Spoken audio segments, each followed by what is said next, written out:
So we just got a new report regarding Donald Trump's economy, and I'll just tell you the truth, it's not good. When you see the headlines, unemployment rises to four-year high in the USA. I mean, that tells you the story. And they also have an economist here, which I think states things very succinctly. The affluent are fine, if not thriving, while lower income households struggle with high rent payments, rising delinquencies, and job uncertainty. And this right here, I think, captures the K-shaped economy that we're in, right?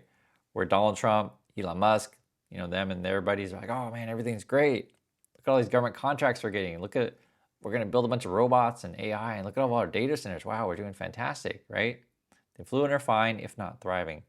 But then everyone else, you got high rent payments, so you don't own anything. Your rent's going up.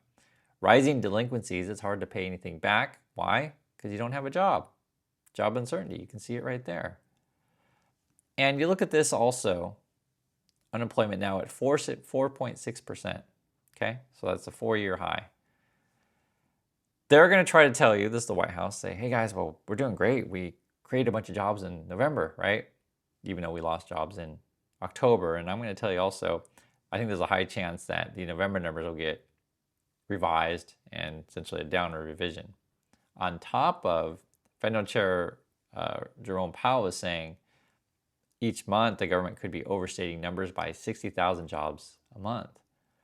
So these numbers, I'll just say that, I think this obviously catches it. You already know the situation in your neck of the woods, in your industry, what's going on. Plus you have this.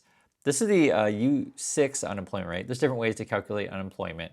And I want to read through this one because it may not necessarily reach the headlines, but it's something that you should be aware of. The U6 unemployment rate, a broad measure of labor underutilization, rose to 8.7% in November 2025. And what we're talking about here is people who are part-time that don't necessarily want to be part-time, like they're looking for full-time work. And you could say, I couldn't find the job that I wanted, but I'm just going to take a job doing Uber, DoorDash, or something like that. And so that sort of covers up the numbers. So for example, let's read through it. The increase, so this is from 8% to 8.7, this is in the U6 way of counting. The increase in reflects more people working part-time for economic reasons, even as the headline U3, right, rate ticked up to 4.6. U6 includes the officially unemployed, marginally attached workers, so people who want to work but aren't actively looking, and those working part-time involuntarily, offering a fuller picture of the labor market. One of the things that I think was interesting also is this was an economist over at Navy Federal Credit Union, and basically she was saying we're already in a jobs recession.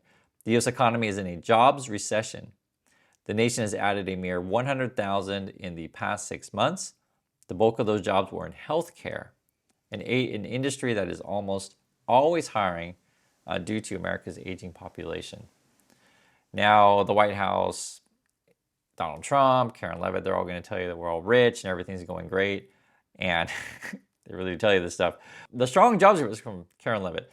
The strong jobs report shows how President Trump is fixing the damage caused by Joe Biden and creating a strong America First economy in record time. And I feel like when I read Karen Levitt, I need to sound more angry, right? Workers' wages are rising, right? That's what she talks. Prices are falling, trillions of dollars in investment are pouring into the country, and the American economy is primed to boom in 2026, right? And she'll get really mad if you ask her, what are you talking about, right? So, and I'll ask you guys, right? On the ground, are your wages rising? Are prices falling? Where's that trillions of dollars that they keep promising? And I think for me, this is the big one that is just always so ridiculous how they gaslight you all the time. I mean, you know your situation. I always say the same thing. Don't let someone tell you your situation. You know what it is. When you look at the national numbers, we just give you an idea of like what's going on in other cities, what's going on in other markets, right? And it's ugly. We're losing manufacturing jobs. I can see here, once again, the job report shows a decline in manufacturing jobs. Then there's also something that was really stark, and I'll go over it well. It's essentially young people are getting hit hard. It says the unemployment rate for young people also took a hit. The rate for 16 to 19-year-olds climbing to 16.3%, and that's from 13.2. Then you have 16 to 24-year-olds, so basically talking about young people, unemployment's at 10.6%. And then you have these headlines in U.S. jobless rate for blacks and teens surges in November. Basically, some groups are getting hit much, much harder under Trump's economy than others. And I'll just show you the numbers here. The jobless rate for blacks hit 8.3% in November. And then if you're young and black, unfortunately, the numbers right now, 30.7%. The job rate for blacks was led by a near doubling of joblessness among black teens, 30.7%. And that just represents young people, basically, and represents, groups that are really being hit hard by Donald Trump's economy. This is also a foreshadowing of where the rest of the economy is going. And the easiest way to think about it is which sort of industries or people get hit the hardest first, and that's sort of a predictor where everything else is going. And so then this was, again, our headline: labor market lost 41,000 jobs over October, November unemployment rate up. Trump's going to try to say, and this is weird messaging by the White House, they do this all the time. He's like, okay, guys, we're so great. We're going to get big tax cuts. Oh, okay. And then they start talking about, no tax on tips, no tax on overtime, etc. As if they expect you to work overtime and work for tips. Seriously, that's like, I don't, that's always strange to me when they go with that, but, it is what it is. And then when they refer to whatever largest tax cuts in history, which isn't true, but whenever they refer to that, it basically just means Elon Musk is getting more tax breaks, basically. Then this also came out today where effectively your healthcare costs are going to go up. Key ACA tax credits likely to expire after House Speaker blocks vote. And they usually do this kind of thing because they don't want people to go on the record. This to be the Republicans. They don't want to go on the record basically making your healthcare costs go up. And they'll try to play some word games and act like that, oh, we're really trying to help you. But behind the scenes, they know what's going on. And they're just taking a political gamble here. They're just like, okay, if I, hurt certain groups of people, right? But I help Elon Musk, or I help whoever is giving me money to build my stupid ballroom or my golden arch or give me a plane, whatever, Trump's interested in, or build hotels that I literally see reports every day. I think the last one, I want to say it was one of the Trump's kids was building a new hotel in Europe. I just saw it today. It's like, it's hard to keep up with this stuff, but it's that kind of stuff that they're interested in. And so basically the White House, they just weigh these things and say, okay, well, what do you want to do? You can build a hotel, or we could run to Argentina or whatever. And at the moment, healthcare costs are going to go up. And then they brag about this weird crap. Like this, I'll read what it says. This is from the White House. Promises made, promises kept. And the way that they put it, they say, government jobs down, shrinking federal bureaucracy. So I get their point of view, and I get how they're selling it to their people. But basically they're just saying, hey, the government's not hiring. There's no jobs for you. and they're going to paint as bureaucracy. But in our community, just give you an example. I was talking about the VA the other day. And when you think about how we treat our veterans, is that something you want to not have people at the VA? Or what about say public parks? Do you not want to have park rangers, right? Or say you have an issue with Social Security, right? Do you not want to have people pick up the phone there? So they're going to, the Trump people say, oh, it's just all bureaucracy, but it's just like, I actually do want people working these jobs, or I want people, giving us information about what's going on with natural disasters and helping people in a natural disaster, or any number of things that workers do, or I want to have a competent FBI who can find, the bad guys, let's put it in simplest terms. It's just weird to be bragging about, oh yeah, government jobs are down, everything's going great. And then they'll brag about giving money to farmers. Like the whole thing is so bizarre, and you guys know this. Just put a cowboy hat on, take a picture with the White House. No, really, that's what they're doing. I can show you right here. And they try to make it sound like it's awesome, and it's always so strange too. They'll criticize public programs or criticize what they call socialism, yet they'll celebrate. Oh, but we're helping farmers by giving them money. And this goes back to, I don't know, Trump's people. I guess they just follow anything if you just say, hey, we attack certain kind of groups and help other kind of groups. And you guys can literally see which groups are being helped and which are being hurt as we go through the numbers. Now, Wall Street, though, is pushing back against Trump. This was a headline then today. Citadel chief Ken Griffin says White House must distance itself from the Fed.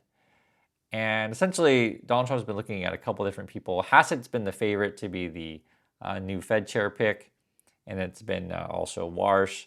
Warsh has been kind of an outsider. You don't hear much about him. And it's interesting because they have to float these names around Wall Street, basically, the big money. Are you going to be okay if we pick Hassett? And people are kind of nervous because Hassett's basically a Trump stooge. And it was very interesting. In the last interview that I saw with Hassett, if you want to find it, you can find it. But I'll just tell you, he looked tired. Like he just looked awful. And he's the guy who smiles and lies. Bessent was also a consideration. He's a guy who coughs and lies. So they're both liars. They just lie in different ways, either smiling or coughing. But Hassett, he just didn't seem like his same like lying, smiling self. And I think it's because he's probably not the favorite anymore and showing up in the betting markets. You never know. Because I guess Trump's going to try to interview another person, Christopher Waller. So before that was down to 2 names, now we're adding a 3rd name. And basically what's going on is Wall Street's sort of indicating, okay, we'll be okay with you, someone cutting rates, but we don't necessarily want you picking someone that's just like all about loyalty to Trump. And I guess the Waller guy, he doesn't have necessarily a personal relationship to Trump that the other 2 guys have. But the whole thing is ridiculous. You should just pick someone, whether or not it shouldn't be based on whether or not someone's your friend or your loyal buddy like the mafia. Pick someone who's like competent. But we are living in the Trumpy world. What are you going to do? And then what they try to do, this also shows you, it goes back to the first quote where the rich are doing fine and the poor are struggling. Look right here. U.S. threatens to retaliate against EU firms over digital tax. And basically, it was our trade rep, was it Greer's name, Jameson Greer, and I guess right now we're threatening Europe, basically saying like, don't tax our companies, or we're going to tax your companies, or put more tariffs on, or whatever. And we're talking about digital stuff, so I'll just give you some examples, like say like Meta, Facebook, or Google, Microsoft, any of these big companies. They do a lot of business abroad, like really a lot. And sometimes the Trump people will misportray, and sometimes they misportray things a lot, but they'll misportray, say, the trade deficit, right? The thing is, the certain current method that we're using, we're counting things that are less important to the economy than they were in the past. So, for example, if we're like, hey guys, we don't, just for example, it's like, hey guys, we don't sell enough cars overseas, or we don't sell enough, corn or whatever. Just for example. Thing is, though, the USA has a large amount of money in credit cards, like fees that we collect from that kind of stuff, or Facebook ads and these kind of things. Like they generate a ton of money, and the digital economy is like a major part now.